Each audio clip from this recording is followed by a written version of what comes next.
बोलेंगे मराठी? हमारा मराठी ना आवेला, हमको नहीं आता है, नहीं बोलता हूँ। मुझे लगता है 48 घंटे अगर उनको दिए जाए और उनको कहे कि ये मुंबई मुझे साफ करके दे दो, ये कोई रहेंगे नहीं यहाँ पे। तो देखिए, जब से पावर स्टार पवन सिंह का ये बयान सोशल मीडिया पे आया है कि मुझे मराठी नहीं आती, मैं मराठी नहीं बोलूँगा और ना ही मैं मराठी सीखने का कोशिश करूँगा और मैं मुंबई में ही रहूँगा और फिल्म बनाऊँगा, तब से राज ठाकरे का जो पार्टी है तिलमिलाया हुआ है। राज ठाकरे का पार्टी हमेशा अब पावर स्टार पवन सिंह पर प्रेशर बनाने की कोशिश कर रहा है। वो चाह रहे हैं कि भाई ये बंदा महाराष्ट्र को छोड़ के निकल जाए, क्योंकि अगर ये रहेगा तो हमारा दबदबा तो कम हो जाएगा महाराष्ट्र में।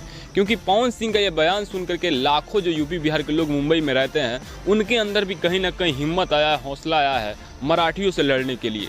तो कहीं ना कहीं पावर स्टार पवन सिंह अकेले राज ठाकरे के इस बड़े मुद्दे पे भारी पड़ रहे हैं, जो कि वो यूपी बिहार के लोगों से मराठी बुलवाने के लिए निकले थे। तो राज ठाकरे देखिए पवन सिंह को क्या बोले हैं इस मंच से। मैं चाहूँगा पहले राज ठाकरे का पूरा बयान सुनिए, उसके बाद की बातें हम करेंगे आपसे। किससे कॉम्प्रोमाइज कर रहा हूं मैं? आप बेटी की राह आसान बनाने की कोशिश कर रहे हैं, लोगों से बात कर। मैं आपको एक बात बता देता हूं, सिंपल चीज है। मैं जिस तरह से सोचता हूं उस तरह से मुझे लगता है सामने वाले उस तरह से उनकी सोच रखे, अगर नहीं है तो मैं कुछ नहीं कर सकता। 5 साल पहले जब आदित्य मेरा भतीजा जब खड़ा था वर्ली में, तब मैंने वहां पे मेरे 39,000 वोट्स है ऑलरेडी, और वहां पे मैंने तय कर लिया कि पहली बार वो इलेक्शन लड़ रहा है, मैं कैंडिडेट नहीं डालूंगा। और ये मैंने गुड जेस्चर में मैंने वो बात की थी, और मैंने किसी के साथ बात भी नहीं की थी, यानी कि मैं वहां पे कैंडिडेट नहीं डालूंगा, तो अगर आज नहीं डालूंगा तो कल आप क्या मुझे सपोर्ट करेंगे, कोई बात नहीं हुई थी।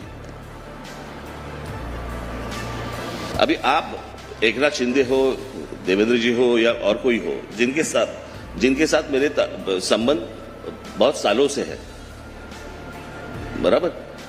अगर मेरा बेटा खड़ा हो रहा है, अगर गुड जेस्चर में उनको खड़ा नहीं करना है ना करे, खड़े करने हैं उनको उम्मीदवार खड़े करें। तो मैं किसी के साथ पास कॉम्प्रोमाइज के लिए नहीं जा रहा हूं मैं। और अमित ने तय कर लिया है इलेक्शन लड़नी है, तो देखिए ये आज कोई बोलेगा कि भाई मैं आज कैंडिडेट नहीं डालूंगा, 5 साल के बाद तो डालने ही वाले हैं, तब इलेक्शन लड़नी होगी तो आज ही लड़े। ये जो आप बात करते हैं गुड जेस्चर की, ऐसा लगता है कि या तो आपको राजनीति की समझ कम है या आपकी सीधी राजनीति बहुत ज्यादा सीधी है। नहीं, मैं गुड जेस्चर क्या है राजनीति में? मैं राजनीति के साथ में पारिवारिक संबंध भी मैं रखता हूं, और मुझे लगता है कि हर एक को ये सारी चीजें रखनी चाहिए। और ये गुड जेस्चर नाम की जो चीज है वो मेरे पास पकड़ लीजिए बालासाहब से आई है।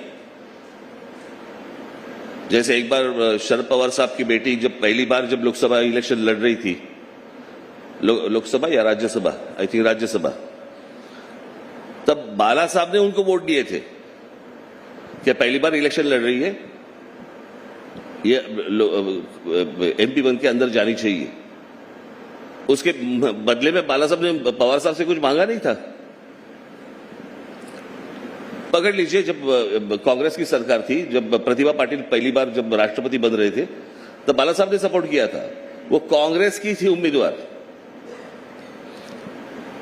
मुझे लगता है कि राजनीति में कुछ अच्छे चीजें भी होनी चाहिए, सब कुछ बुरा ही नहीं होता ना। मैं आपसे पूछ रहा हूं कि परिवार आप देख लीजिए, 2 परिवार हैं, प्रबोधन जी का परिवार है, तात्या साहब पाटिल का, पवार साहब का परिवार है बारामती का, कैसे लड़ रहे हैं आपस में? देखिए, कई संस्कारों की कमी है आप लोगों में, या आप लोभ ज्यादा है, सत्ता का प्रभाव ज्यादा है, क्या है? देखिए, मैं मेरी परिवार की बात कर सकता हूं, उनके परिवार की मैं कैसे बात कर सकता हूं?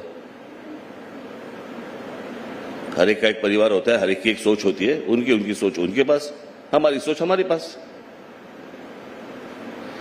अभी आप कहेंगे कि नहीं वो कैसे सोचते वैसे आप सोचो, क्यों?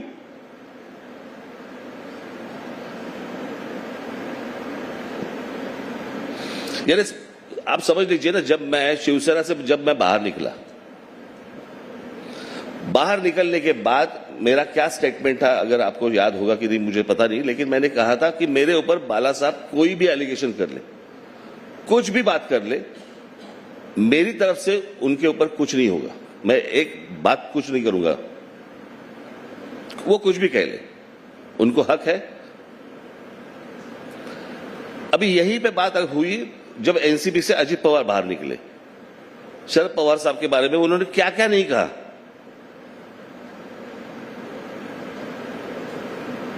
तो मुझे लगता है कि हर एक की एक सोच की बात होती है, मेरी सोच वैसे है, मैं वैसे कदम उठाता हूं।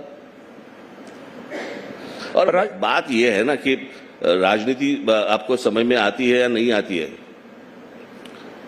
देखिए, सक्सेस होता ना, सक्सेस, तब आप जैसे लोग सबको बोलते हैं कि देखो राजनीति करनी है तो इनकी जैसी करनी है, और जब सक्सेस नहीं मिलता तो आप सवाल पूछते हैं इनको राजनीति करने आती है क्या? तो ऐसे थोड़ी होता है। जब एक दौर था राज ठाकरे, मतलब लग रहा था कि अगला मुख्यमंत्री यही बनेगा, इस जैसा कोई नेता नहीं, फिर कहां रह जाते हैं? यानी अखिलेश यादव की पार्टी, ओवैसी की पार्टी, अठावले खुद मंत्री बन जाते हैं, कहां रह जाते हैं? अठावले जैसा मंत्री बनूं? मंत्री तो बने। अरे कैसी बात है? अरे उससे बेहतर मैं पार्टी बंद करूं। वो तो आप चाहें तो भी नहीं बन सकते। नहीं, मैं आपको बता रहा हूं। मैं नहीं, वैसे तो मुझसे होगा भी नहीं वो, लेकिन देखिए बात ऐसी है कि आप क्या सोचते हैं ना, इससे मुझे कुछ फर्क नहीं पड़ता। मैं क्या सोचता हूं, मैंने रास्ता कौन सा अपनाया है, मैं कैसे आगे जा रहा हूं, मुझे कब आगे जाना है, कैसे जाना है, ये मुझे दिख रहा है। हर्डल्स आते रहेंगे, हर्डल्स आएंगे, लेकिन आप जब बाहर से देखते हैं तो आपको लगता है कि इसको इस तरह से होना चाहिए, इसको इस तरह से काम करना चाहिए, इसको इस तरह। एक बार हमारी चप्पल में पैर डाल के देख लो, जिस तरह से सारी राजनीति भी बदल रही है, जिस तरह से पैसा जितना, यानी कि मैंने महाराष्ट्र में ऐसी कभी देखी नहीं बात, जिस तरह से जिस लेवल पे पैसे की जो बात चल रही है, अनबिलीवेबल। यानी ऐसा महाराष्ट्र कभी था ही नहीं। देखिए, राज ठाकरे पार्टी का मुद्दा ही केवल ये है कि यूपी बिहार के लोगों को प्रताड़ित करो और यहाँ से निकाल दो। वो केवल भाषा के नाम पे लड़ना नहीं चाहते हैं। उनका कहना है कि यूपी बिहार से प्रतिदिन 48 ट्रेनें आती हैं और इधर से उधर से तो भर के आती हैं, लेकिन इधर से खाली जाती हैं, और वो लोग महाराष्ट्र में रह रहे हैं। यानी कि उनका जनसंख्या जो है मराठियों से भी कहीं अधिक है यहाँ आके रहने का, और केवल यहाँ पे रहते नहीं हैं। एक व्यक्ति आता है, उसके 10 दिन बाद वो अपने घर वालों को भी बुला लेता है, जिससे ये हो रहा है कि उसका ही संस्कृति, उसका ही परंपरा पूरे महाराष्ट्र में चल रहा है, और उनका जो संस्कृति परंपरा है वो धीरे धीरे फीका सा पड़ रहा है। ऐसा लग रहा है कि महाराष्ट्र में मराठी नहीं रह रहे हैं, महाराष्ट्र और यूपी बिहार के लोगों का है। तो उनका कहीं ना कहीं अपना जो अधिकार है, अपना जो सम्मान है, वो कम होता नज़र आ रहा है। तो उनका कहना है कि भाई हम चाहते हैं कि ये लोग महाराष्ट्र छोड़ के निकल जाएं, अपने स्टेट में रोजगार ढूंढें, अपने स्टेट में काम करें। राज ठाकरे की जितने भी पार्टी के कार्यकर्ता हैं, पहले इस चीज़ को प्यार से करने की कोशिश किए, लेकिन अब वो हाथापाई पे उतर गए हैं। यूपी बिहार के लोगों को पीट रहे हैं। यूपी बिहार के लोग जहाँ पे दुकान की हैं, दुकानों को जाकर के तबाह कर रहे हैं, तोड़ रहे हैं, लेकिन किसी में भी हिम्मत नहीं हो रहा है कि उनको मना कर सके, उनके पार्टी के कार्यकर्ताओं को मना कर सके कि भाई ये गलत है, कानूनन अपराध है। अगर आपको इससे कोई दिक्कत है तो आप जा कर के कानून से लड़िए, कानून से बोलिए कि भाई ये मुझे तकलीफ़ दे रहा है। लेकिन क्या कैसे लड़ सकते हैं?